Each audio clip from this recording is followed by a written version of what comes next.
Practice getting from the beginning to the end. Do it again. See how your hand is at the back? Yeah. Maybe slide it forward and then reach back at the beginning.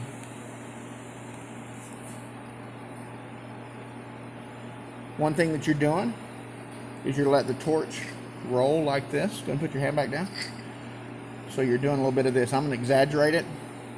Oh, Okay. So try to keep that angle constant as you come down.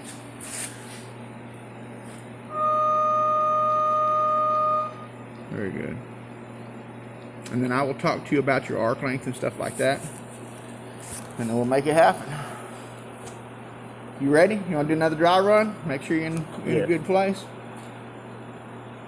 Feel what it feels like at the end. Again, if it's uncomfortable out there, then slide forward just a little bit and then reach back at the beginning. There you go.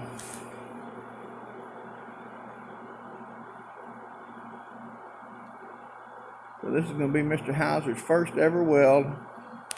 And just listen to me when I talk to you. I'll tell you to get closer or farther away if I need to. And you can also judge by the puddle. Here we go. Watch your eyes. Stay right there.